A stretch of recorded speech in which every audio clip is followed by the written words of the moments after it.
कायर मत बनना। तुम्हारे जीवन में कठिनताएं आएंगी, आपको लड़ना है इनसे।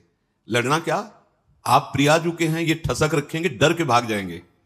कभी कभी ये अति भीषण बन तन मन पर है छा जाती, ऐसी वासना छा जाती, कुछ सुनाई नहीं देता। बस जो वासना की प्रेरणा है बस वही करना है। अब उपासक घबरा जाता है। अच्छा, जो बड़े महापुरुष हैं, अब उनके लिए दूसरा कोई बचा नहीं जिससे वो करुणा करें। बात समझो, सब में वो अपने आराध्य देव को देख करके शांत हो चुके हैं। जो साधक है उसे समय नहीं है कि सहयोग करे, क्योंकि वो अपने लक्ष्य में दृढ़ है। तो सच्ची मानो, आपका विश्वास और आपकी श्रद्धा ही केवल आपका साथ देगी। इस मार्ग में कोई तुम्हारा साथ देने वाला नहीं, साथी नहीं है। और जो साथी बना के चला वो गिरा, ये भी बात समझ लेना। चल चला चल राह में अनुभूतियों का ले सहारा। अगर तुम अपनी अनुभूतियों को अपने साथ रखोगे कि पग पग पर मेरे कृपालु आराध्य देव ने कैसे मुझे संभाला है, फिर कोई तुम्हें जरूरत नहीं किसी के सहयोग की। तुम्हारी अनुभूतियां ही तुम्हें आगे बढ़ा देंगी। चल चला चल राह में अनुभूतियों का ले सहारा, कौन तेरा साथ देगा, व्यर्थ में किसको पुकारा। इस मार्ग का साथी केवल हरि का भरोसा, हरि का बल है। जो निराश होकर के रोने लगता है, ये भेड़िए की तरह है, और बालक के ऊपर ही इनका प्रहार होता है। वयोवृद्ध या ज्ञान वृद्ध के ऊपर भेड़िए का प्रहार नहीं होता। ये काम क्रोधादि उन्हीं के ऊपर ज्यादा प्रहार करते हैं जिनको रोना धोना पसंद है। किस बात के लिए, मुझे ये चाहिए, मुझे ऐसा, मुझे रहा नहीं जा रहा, मुझे सहा नहीं जा रहा, मेरे से भजन नहीं हो रहा, मेरा मन नहीं। तुम मन हो, तुम तन हो, तुम भोगों के अभाव से ग्रस्त हो? नहीं नहीं, भूल मत करो। जो निराश होकर रोने लगता है उस पर ये विकार हावी हो जाते हैं। इसीलिए समझाते हैं, अपनी बात किसी से कहो मत, क्योंकि ना सत्य विद्यते भावो ना भाव विद्यते। इनकी सत्ता ही नहीं काम क्रोध लोभ की। जब आप इनकी सत्ता देते हैं, स्वीकार करते हैं, तो ये आपके ऊपर हावी होते हैं। सच्ची अगर सत्ता ना दे तो इस समय नहीं दे रहे हो सत्ता, कौन सा विकार आपके ऊपर चढ़ा हुआ है। अभी आप उनका चिंतन करें, उनकी सत्ता दे तो अभी जिस विकार का चिंतन करेंगे उसी विकार से ग्रसित हो जाएंगे। जो कमजोर अपने को महसूस करता है, देखो दैन्यता भगवत मार्ग की वो अलग बात है, लेकिन विकारों के लिए कमजोर होना यह भगवत मार्ग के पथिक का लक्षण नहीं है। सहना ही तो है ना, भोगने के बाद तो और डबल सहना होता है। तृष्णा होती है और कामना होती, दोनों। जब तक भोगा नहीं तो केवल कामना थी, और जब भोग लिया तो उसकी तृष्णा भी साथ है, तो जलना तो पड़ेगा। तो ऐसे जो भयावह दृश्य उपस्थित कर रहा है मन विकारों को लेकर के, उपासक को कभी नहीं कमजोर पड़ना है। अपने मन की बात किसी साधक से भी नहीं कहनी कि मेरे अंदर काम आ रहा है, मेरे अंदर ये विकार। बिल्कुल उनकी सत्ता नहीं देनी। तुम्हें परेशान नहीं होना, तुम्हें दुखी नहीं होना, तुम्हें रोना धोना नहीं है। अब सहा नहीं, मार देंगे, पक्का मार देंगे, भागना पड़ेगा। ये वीरों का मार्ग है। हो भयभीत छोड़कर साहस, जो कापुरुष भाग जाता। कापुरुष कहते हैं कायर पुरुष को। इस मार्ग से अब हम नहीं, अब हम भोगों के लिए जा रहे हैं, तो जाओ। क्या आगे लिख रहे, भाग न पाता, गिर पड़ता हो, बुरी तरह कुचला जाता। ये विकार उसका नाश कर देते, फिर रास्ता नहीं रह जाता। जो चढ़ाई का भगवत मार्ग का बहुत बहुत बहुत भयभीत करने वाली ये बात है। अगर भगवत आश्रय छोड़कर भोगों में आप चले गए तो देखो, धाम छूटा, प्रिया जो छूटी, नाम छूटा। ऐसे तो जप नहीं पा रहे हो, अपराध करके जप पाओगे? अपराध का सीधा प्रभाव होता है भजन ना होने देना। जैसे कोई सोचे कि हम मनमानी आचरण करेंगे, गुरु आज्ञा उल्लंघन, शास्त्र विरुद्ध, और फिर मंत्र जप लेंगे, भजन कर लेंगे। बिल्कुल नहीं। एक बार भी निज मंत्र स्मरण नहीं कर सकते, एक बार भी आप भगवत स्मरण करने का अधिकार नहीं रख सकते। पापवंत कर सहज स्वभाव, भजन मोर ते भाव न काऊ, जो पे दुष्ट हृदय सोई होई, मोरे सन्मुख आओ की सोई। लड़ना है, बड़ो ही कठिन है भजन ढिग ढरिबो। जैसे एक शूरवीर योद्धा सामने से वार सहकर कदम आगे बढ़ाता है, ऐसे तुम्हें वीर योद्धा की तरह चलना होगा। कायर पुरुष की तरह भाग कर जाओगे तो कुचले जाओगे, और अगर धैर्यपूर्वक रहोगे तो कह रहे हैं, पर जो कर विश्वास ईश्वरीय बल पर सम्मुख डट जाता। अब तुम मरना है, चाहे जितना कष्ट हो। मृत्यु से भयानक कोई कष्ट नहीं होता। अब मुझे श्री जी की प्राप्ति करनी है, जितना दुख चाहो प्रभु आप दे लो, आप दे लो, छूट है आपको, जितना दुख चाहो। इतना तुम्हारा सोचना होगा कि दुख भाग जाएंगे, कोई दुख छुएगा नहीं तुम्हें। उससे डर वे भाग छूटती नहीं, दुखी वो हो पाता जिसने निश्चय कर लिया कि अब सारे दुख मुझे भोगने हैं, पर हम प्रियाजू को, प्रियाजू के नाम को, प्रियाजू के धाम को, प्रियाजू के चरणारविंद की उपासना को कदापि नहीं छोड़ सकता। कुछ भी हो जाए सब डर जाएंगे, काम क्रोध लोभ मोह मद मत्सर, पर हम कायर पुरुष जैसा आचरण कर बैठते हैं, गलती हो जाती है कि हम विषय सेवन में ही शांति का अनुभव करना चाहते हैं। हम चाहते हैं अगर हम ये विषय सेवन कर लें तो हृदय शांत हो जाएगा, जलन मिट जाएगी, कुचले जाओगे, परमार्थ से बहुत दूर कर दिए जाओगे, आपको पता ही नहीं चलेगा। माया का खेल ऐसा है, पता थोड़ी चलता है कि हम भ्रष्ट हो गए, पता थोड़ी चलता है कि हम इतने नीचे उतर गए।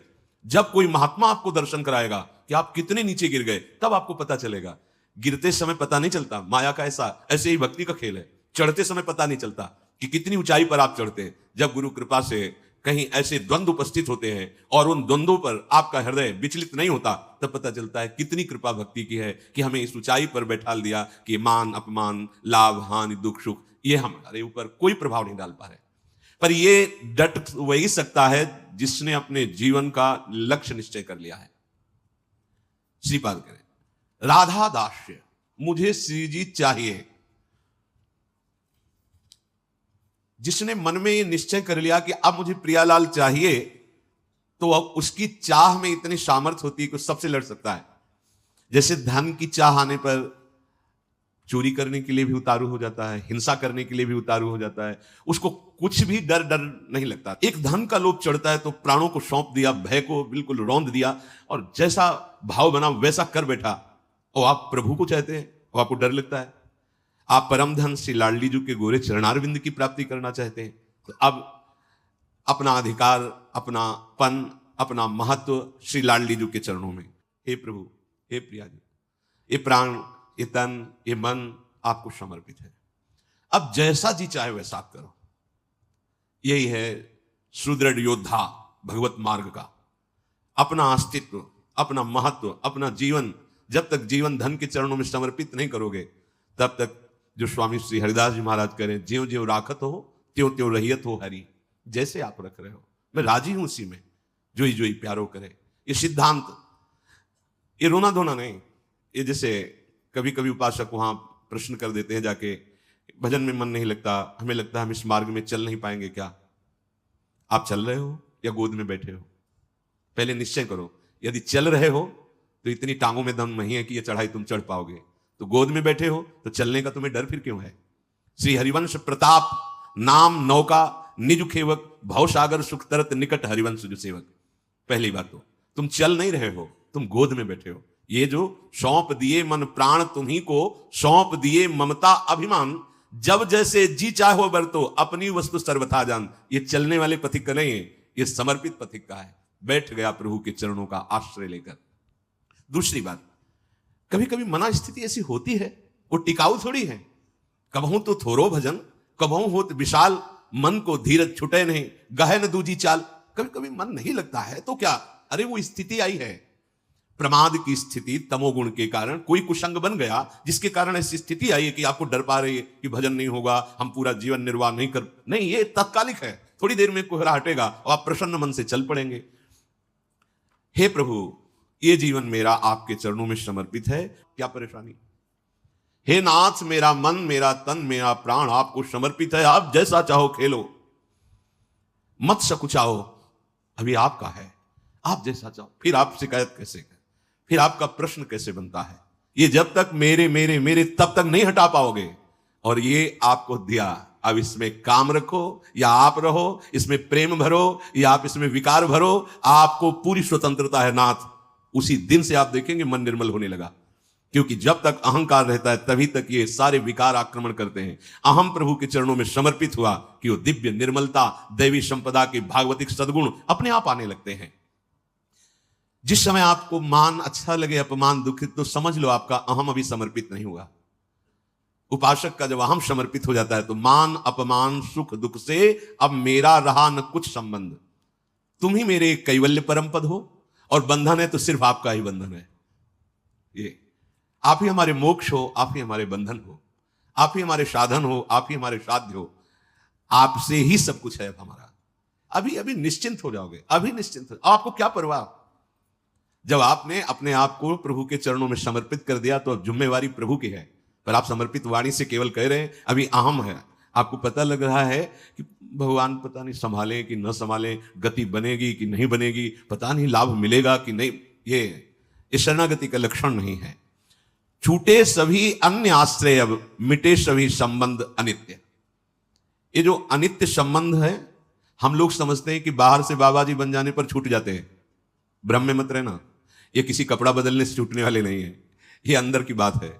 जो जड़ चेतन का संबंध है, ये अंदर का संबंध है। बाहर का घर छोड़ दिया, बाहर के संसारी कपड़े छोड़ दिए, बाहर का भाव दिखाते कि हम वैराग्य से हैं, लेकिन अंदर की बात देखो। संबंध अगर प्रभु के अलावा किसी और से है, वो क्यों न तन हो, वो क्यों न कोई विषय हो, क्यों न कोई सुख हो, चाहे लोक लोकांतर का कितना भी बड़ा सुख हो या सिद्धि हो, वो अभी राग रहित नहीं हुआ है। पूज्य श्री पंडित गया प्रसाद जी महाराज, बड़े पहुंचे हुए महापुरुष जो निरंतर भगवान की लीला में डूबे, वो कह रहे हैं चिंतन संबंध का बोध कराता है और संबंध ही चिंतन में स्थित रखता है। अब आप देखो आपका चिंतन क्या चल रहा है, महापुरुषों के वचन है। चिंतन आपका जहां है, आपका संबंध वही है। अगर प्रियालाल का चिंतन चल रहा है तो प्रियालाल से संबंध है। शरीर का चिंतन है, इंद्रियों का, भोगों का, वस्तु का, व्यक्ति का। ध्यान दीजिए, आपका संबंध जहां होगा वहीं चिंतन होगा, और जहां चिंतन होगा वहीं संबंध माना जाएगा।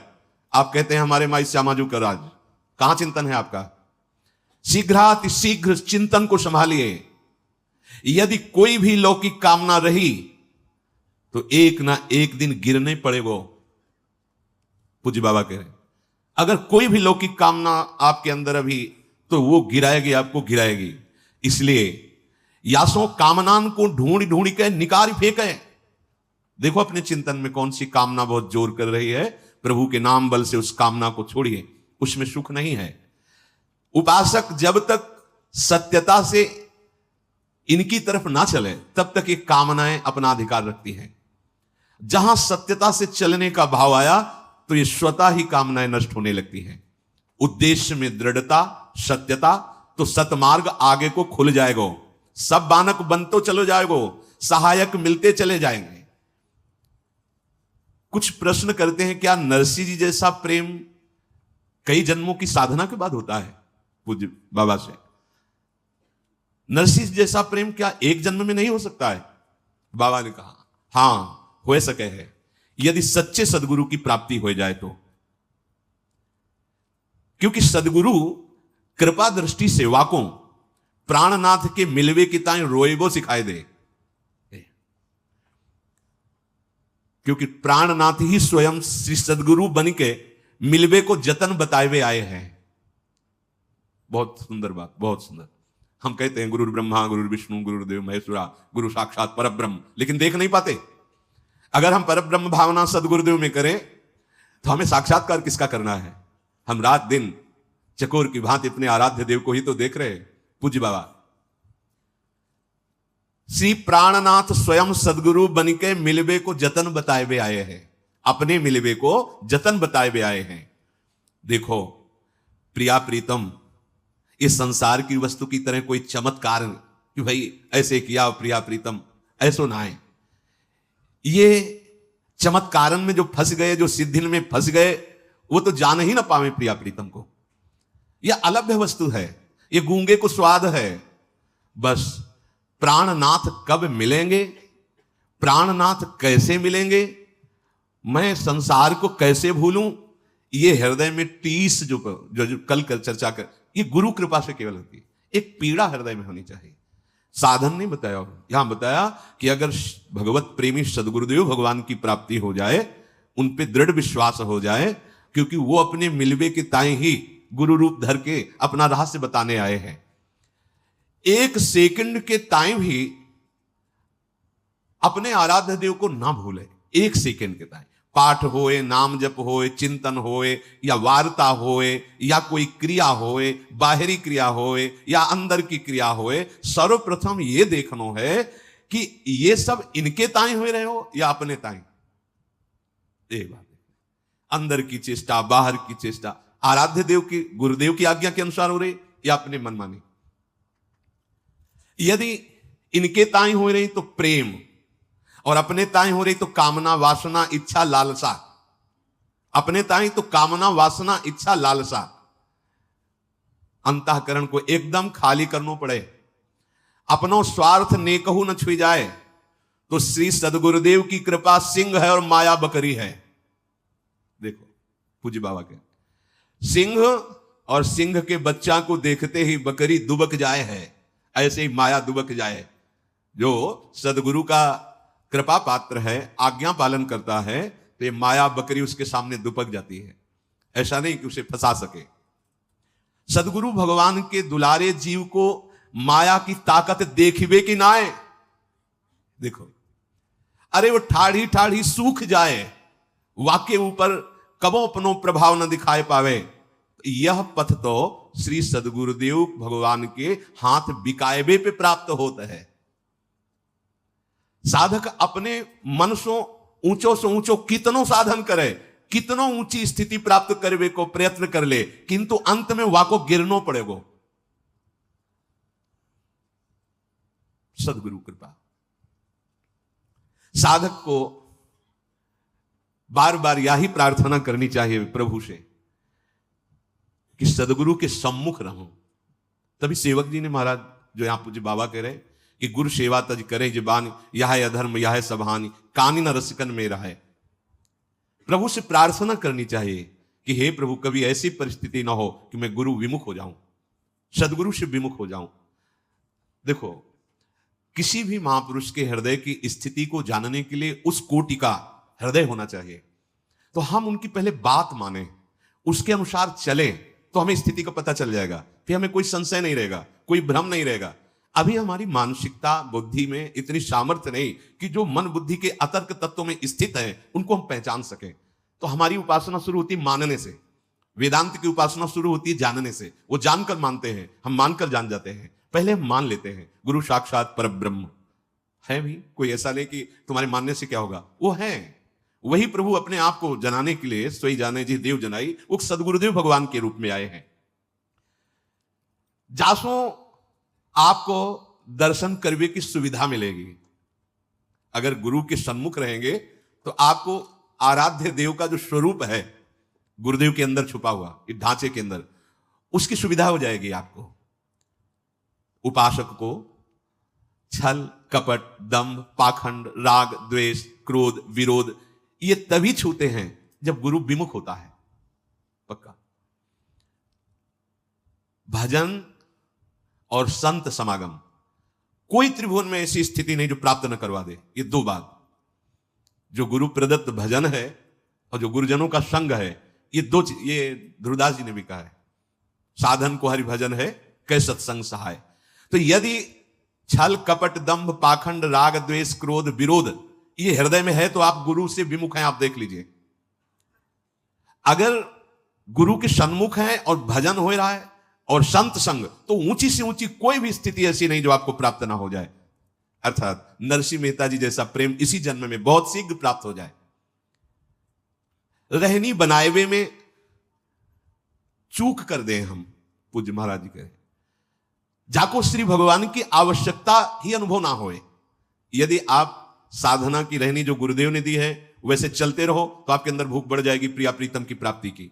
यदि आप उनसे थोड़ा भी विमुख होंगे तो आवश्यकता ही महसूस नहीं होगी, प्रभु की आवश्यकता भोगों की महसूस होगी। अध्यात्म की नींव है सदगुरु श्रद्धा। संतन की कृपा मनाओ, भक्तन से मैत्री करो और यह बात मांगो कि हमारे सदगुरुदेव भगवान में अपार श्रद्धा है। मेरे श्री सदगुरुदेव भगवान को सदैव मेरे मन पे अधिकार हो जाए। अभी हम अपने मन की बात रोते रहते करके अधिकार कहां दिया है। अगर आपके मन में कुछ आ रहा है तो तुरंत दृष्टि पहुंचाओ, सदगुरुदेव भगवान ये आपको दिया हुआ मन है, आप देख लो, राजी हो इसमें जो चल रहा है, आप राजी हो? अगर आप राजी हो तो देख लो, अगर आप नहीं तो चल कैसे रहा है। ये आपको समर्पित मन है। हम नहीं पहुंच पाते सदगुरुदेव तक और अपने अहम में ही सीमित रह जाते हैं। तो तुमने जो लक्ष्य बनाए है वाको दृढ़तम वाको निष्ठा में बदलना होगो। सब साधन तभी सिद्ध माने जाएंगे जब एकमात्र केवल भगवत चिंतन चलने लगे। बुद्धि की परीक्षा ले खुद, बाबा कह रहे, सामने सब भोग हो तुम्हारे, फिर अगर बुद्धि ललचा रही तो उससे पूछो कि क्या तुम प्रभु की प्राप्ति के लिए चली थी? अरे बुद्धि, तूने निश्चय किया था श्यामा श्याम, फिर ये कहां राजी हो रही, फिर ये तू आकर्षित कहां हो रही है? संसार की सब वस्तुन को कोई प्रभाव तुम्हारे ऊपर ना पड़े, समस्त संसार तब भगवत स्वरूप हो जाएगा जब गुरुदेव की आज्ञा के अनुसार भजन और किसी भी भोग का कोई आकर्षण नहीं। तब तो यहां कह रहे कि आपका संबंध जहां वहीं चिंतन, जहां चिंतन वहीं संबंध। इसलिए हमें किशोरी जी के चरणारविंद का प्रेम चाहिए, तो किशोरी जी से ही संबंध और उन्हीं का चिंतन। अगर हमारा संबंध संसार का, शरीर का, व्यवहार का, तो इस पे कोई प्रश्न कर सकता है तो बाबा जी कोई कर सकता है, गृहस्थ तो नहीं कर पाएगा। नहीं नहीं, फिर वही आपसे कह रहे हैं, ये अंदर की बात है, बाहर से नहीं। बड़े बड़े महापुरुष पाए गए हैं गृहस्थी में, बहुत ऊंची स्थिति। पूज्य श्री जयदयाल गोयनका जी, पूज्य श्री भाई जी महाराज, और भी बहुत से ऐसे सदगृहस्थ हुए जो बहुत प्रेम की ऊंचाई पर विराजमान हुए, ज्ञान की उत्तम भूमिका पे पहुंच गए। बात अंदर की है। अगर अंदर आप इसी जन्म में भगवत प्राप्ति करना चाहते हैं तो आपका चिंतन केवल प्रभुमय होना चाहिए, एक एक क्षण प्रभुमय चिंतन। हमारा चिंतन ही हमारा जीवन है।